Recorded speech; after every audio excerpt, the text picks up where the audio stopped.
Clear করে দিল জয় সাহা আমাদের আইসিসি। কি আর বলবো ভাই, বাংলাদেশ বলছে আমরা ইন্ডিয়ার মাটিতে খেলবো না, এবং বলছে এটা নতুন সরকার, ইউনিট সরকারের কথা।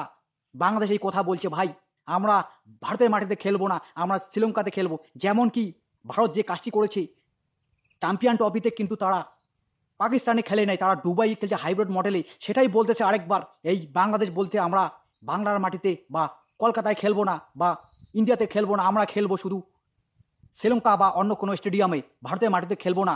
কিন্তু জয় শাহ আসে ক্লিয়ার বলে দিল তোমাদেরকে খেলতে হবে, এবং যদি তোমরা না খেলো তোমার পয়েন্ট কাটা হবে, এবং কম সময়ের মধ্যে 1 মাস কি 2 মাস বাকি রয়েছে, শুধু কম সময়। কারণ যখন পাকিস্তান চ্যাম্পিয়ন ট্রফি হোস্ট করেছে তখন কিন্তু এই ভারত আইসিসিকে বলছে যে 6 মাস বাকি আছে, এখন কিন্তু বেশি সময় বাকি নাই, তার জন্য কিন্তু শিডিউল চেক করতে পারবে না এবং প্রবলেম হবে খুব একটা।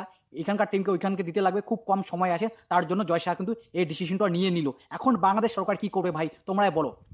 এখন বাংলাদেশ ক্রিকেট বোর্ড পিসিবি যদি ইউনিট সরকার যদি বলে যে তোমরা ভারতের মাটিতে গিয়ে খেলো, তাহলেই কিন্তু এই বাংলাদেশ ভারতের মাটিতে খেলবে। আর যদি না বলে তাহলে কিন্তু বাংলাদেশের বোর্ড কিন্তু এই ভারতের মাটিতে পাঠাবে না, সে কিন্তু আর ভারতের মাটিতে খেলবে না, এবং 2026 টি-20 ওয়ার্ল্ড কাপ তাদেরকে খেলতে হবে না, এবং বয়কট করতে লাগবে এই বাংলাদেশকে।